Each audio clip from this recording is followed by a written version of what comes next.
Siapa yang menelpon jam segini?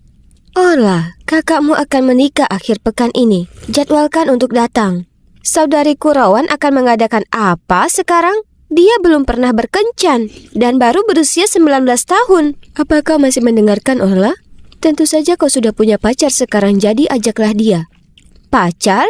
Ya, benar. Seolah aku tak sibuk dengan sekolah akhir-akhir ini. Tak peduli apapun yang kulakukan, di mata ibu aku selalu jadi anak pemalas yang sering berpesta dengan laki-laki. Sementara Rowan anak penurut dan pekerja keras. Kau tahu, orang tuaku sudah lama bercerai, jadi aku tinggal bersama ayahku di Atlanta dan ibu serta kakakku Rowan tinggal di pinggiran kota Denver bersama nenek. Sudah lama sekali aku tak bertemu dengannya, jadi aku tak keberatan untuk mengunjunginya kali ini. Hanya saja, di mana aku bisa menemukan pria dalam waktu singkat ini? Kampung halaman tercinta sudah lama sekali. Oh, ada Paul. Maaf membuatmu menunggu. Ayo pergi, cantik. Perkenalkan pacarku, seorang mahasiswa lokal yang kutemukan di internet. Meskipun kami dalam urusan bisnis, lihatlah dia. Tampan, gagah, dan sopan. Aku beruntung sekali. Saat kami tiba di rumah, aku melihat nenek sedang menunggu di luar dengan seorang pria yang berpakaian santai. Oh, dia pasti calon iparku. Aku berlari untuk memeluk nenek. Rowan, kau sudah pulang? Mata sudah menunggumu. Wah, lihatlah pasangan kita yang dibuat di surga. Apakah dia mengira aku adalah Rowan? Aku hendak mengoreksinya ketika tiba-tiba pria itu menarikku mendekat dan berkata, "Kita memang pasangan serasi, bukan begitu sayang?" Maaf? Di mana dia meletakkan tangannya? Dan apakah penglihatannya sama buruknya dengan nenek yang mengira aku adalah Rowan? Tepat pada saat itu Rowan melangkah maju, tapi anehnya dia hanya tersenyum pada kami dan kemudian bergandengan tangan dengan Paul. Dan ini adalah pacarku, nenek. Apakah kami terlihat serasi? Ada apa dengan semua orang? Apakah aku masuk ke dalam alam semesta paralel atau semacamnya? Tiba-tiba Rowan menyeretku ke seberang taman. Lalu dia bercerita bagaimana nenek didiagnosis menderita Alzheimer yang telah berkembang begitu cepat belakangan ini. Artinya kadang-kadang dia lupa dan di lain waktu dia ingat, mengacaukan semua orang dan segalanya. Karena tidak ingin membuat sedih atau bingung, ibu dan kakakku memutuskan untuk bertindak sesuai dengan ingatan nenek, termasuk pernikahan ini. Tentu saja, pria bernama Mata itu bukanlah tunangan kakakku yang sebenarnya, hanya teman dekat sekelas. Tapi sekarang dia bingung pada kita berdua. Jadi peran utama dalam drama pernikahan ini milikmu sekarang. Ingatan nenek semakin memburuk. Iya, itu menyebalkan. Tapi apakah pernikahan palsu itu perlu? Membayangkan berpasangan dengan pria kasar bernama Mata itu membuatku muak. Tidak mungkin. Dengarkan kakakmu, nak. Semua orang melakukannya untuk nenek. Apa dia baru saja memanggilku nak? Oke, cukup sudah. Laki-laki ini harus tahu diri. Tapi sebelum aku melabraknya, kedua orang tuaku muncul dan mulai memberiku ceramah. Terserah. Aku tetap pada pendirianku. Pura-pura menikah itu konyol. Senang sekarang, gadis kecil ayah bertingkah manja lagi. Kumohon aku membesarkannya dengan baik. Dan kau, jika kau sudah merawat ibumu dengan lebih baik, dia tak akan seperti itu. Belum lagi, mereka hanya bertemu satu sama lain setiap beberapa tahun sekali, tapi pertengkaran selalu terjadi hampir seketika. Apa yang terjadi? Kalian berdua tidak pernah bertengkar, ada apa? Saat melihat nenek, tiba-tiba ibu dan ayah berubah 180 derajat. Beberapa saat yang lalu mereka saling berteriak satu sama lain, tapi sekarang mereka tersenyum dan mesra. Sungguh konyol. Tapi, apa nenek benar-benar tidak ingat bahwa orang tuaku sudah bercerai? Kondisinya tampak seburuk yang mereka katakan. Ini berarti aku tak punya pilihan selain mengikuti rencana mereka untuk membuatnya bahagia. Namun, aku bukan aktor profesional. Terus berimprovisasi menurut ingatan nenek tidaklah mudah. Terutama saat aku harus beradu akting dengan si Mata yang menyebalkan. Kepalaku terlalu penuh dengan pikiran dan tak bisa tidur nyenyak. Jadi aku bangun lebih awal dan berjalan-jalan di taman. Entah dari mana, Mata berlari ke arahku dan meraih tanganku. Apa semalam tidurmu nyenyak, sayang? Hah? Untuk siapa dia berakting? Di taman yang kosong ini? Atau ini hanya alasan untuk menyentuhku? Aku melepas paksa tanganku dari tangannya. Tapi kemudian dia berani berbisik di telingaku. Shh, nenek sedang mengawasi kita dari atas. Benar-benar menyebalkan. Sementara itu Rowan mengatakan ingin menyenangkan nenek, tapi sebenarnya ia bahkan tidak sedikit pun bersikap kooperatif. Saat makan siang, sementara aku harus memaksakan senyum saat Mata menyuapiku sup, Rowan bersikap menjauh dari Paul pacarnya. Paul, kakakku juga suka disuapi. Benar, itu makanan favoritnya. Paul langsung mengerti maksudnya, jadi dia menyendok sup dan memberikannya kepada Rowan saat nenek memperhatikan dengan penuh harap. Namun entah mengapa, kakakku tampak kesal, menepis tangannya dan berkata kalau dia alergi terhadap makanan tersebut. Yang mana hal ini sungguh tak masuk akal. Nenek jelas tak puas mendengarnya, lalu berdiri dan meninggalkan meja makan. Ada apa denganmu, Rowan? Kau tak perlu terlihat begitu kesal di depan nenek. Kenapa kau tidak bisa bekerja sama dengan Paul? Memang seperti itulah Rowan dari dulu. Dia pemalu dan tak bisa membuka diri dengan mudah pada orang asing, tak sepertimu. Apa maksudnya itu? Sebelum aku sempat menjawab, ayah membelaku. Bagaimana kau bisa berkata begitu? Bukankah Allah berusaha sebaik mungkin untuk memainkan perannya dan tak membuat nenek curiga? Oh, jadi kalian berdua berbuat baik dan kami hanya mengacaukan semuanya? Mereka lagi-lagi bertengkar. Biasanya Rowan dan aku hanya berdiri di sana dan menonton. Karena hanya nenek kami yang bisa menghentikan pertengkaran mereka dan kali ini tidak terkecuali. Begitu mereka melihat nenek, kedua orang tuaku langsung berbalik dan saling bergandengan tangan. Mata juga sama cepatnya. Ia meraih lenganku dan lengan nenek lalu mengajak kami jalan-jalan. Hei, siapa kau? Kenapa kau sangat ramah pada kami?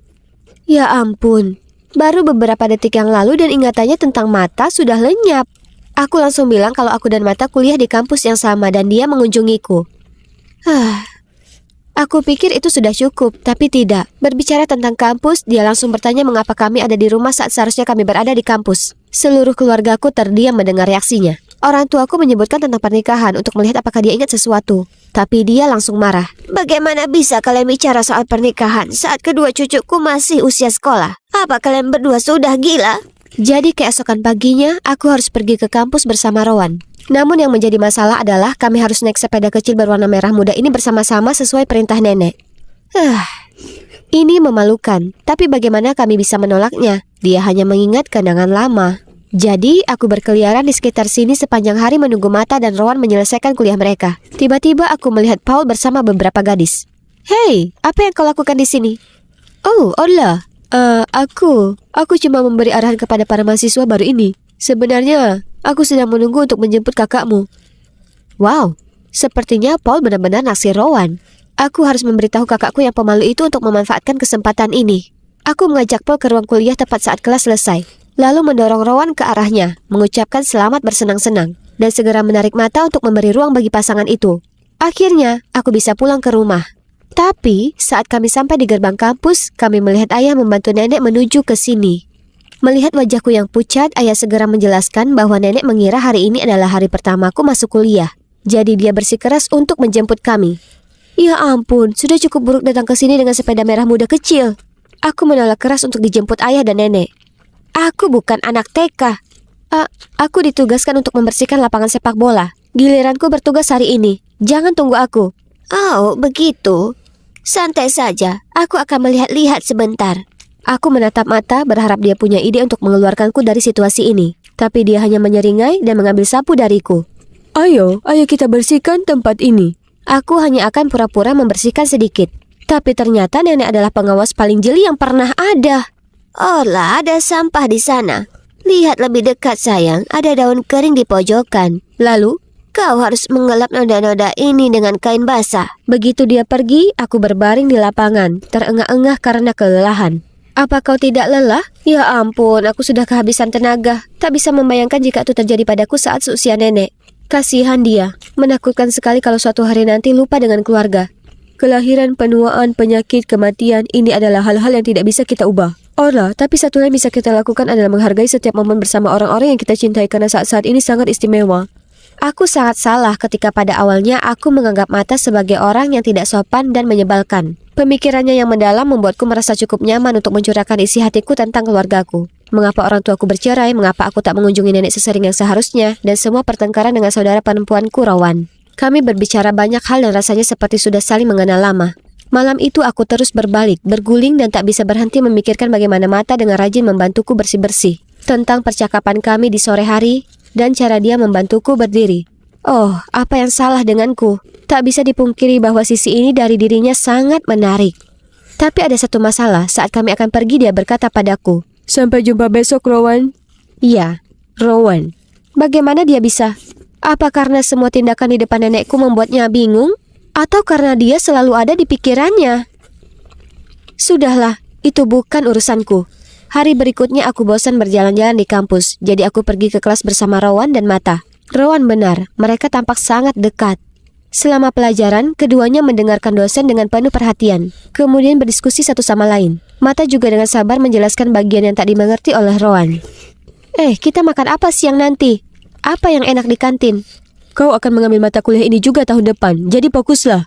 Kemudian mereka melanjutkan diskusi, seolah-olah aku tak terlihat. Sungguh membuat frustrasi. Hei, apa kau cemburu? Jangan, kita cuma teman.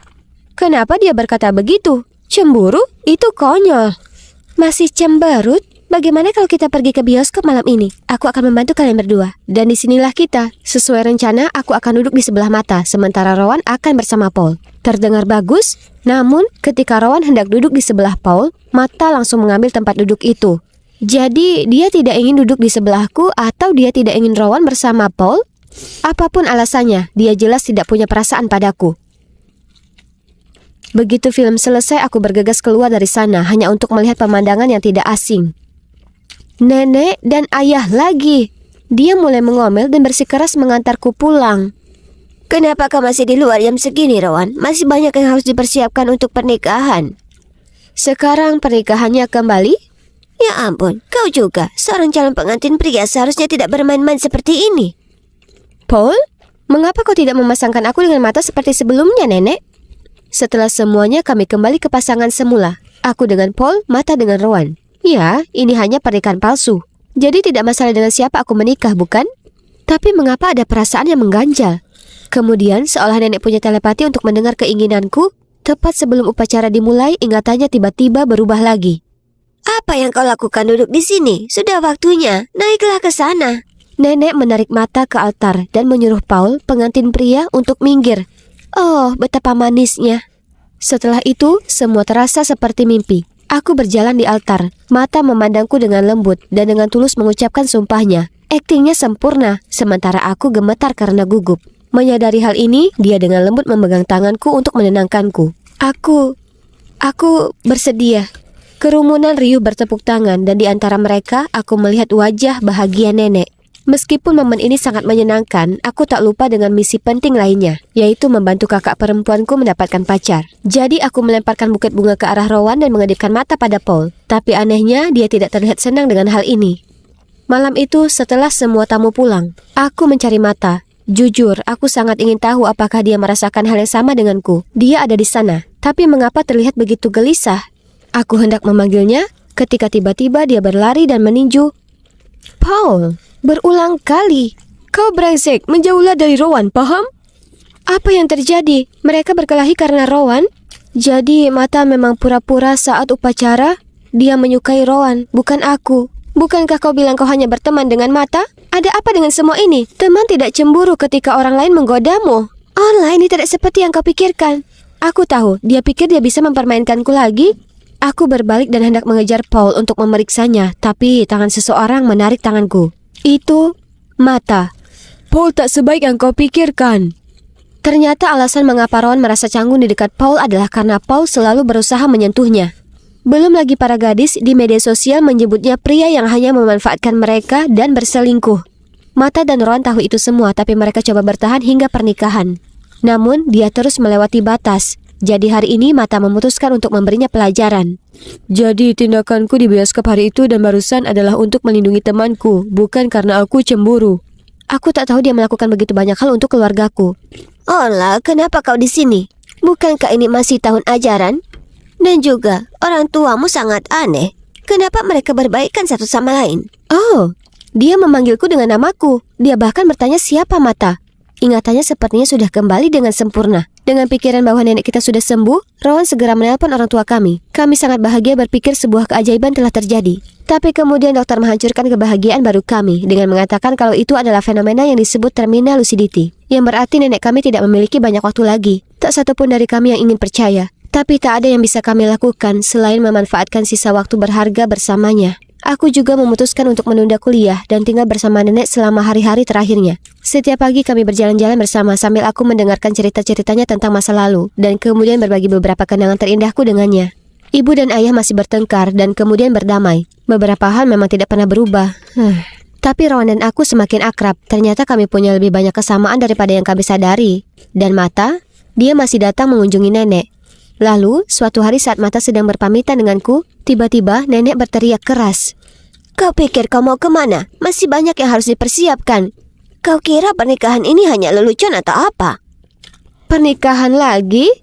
Kami terdiam dan saling berpandangan hingga nenek berteriak untuk kedua kalinya. Tapi kali ini, mungkin aku dan Mata tidak perlu berakting lagi. Karena ketika aku bertanya apakah dia siap untuk mengucap janji suci lagi, dia menjawab. Tentu saja, Orla. Aku selalu siap untuk mengucapkan kata-kata itu padamu setiap hari.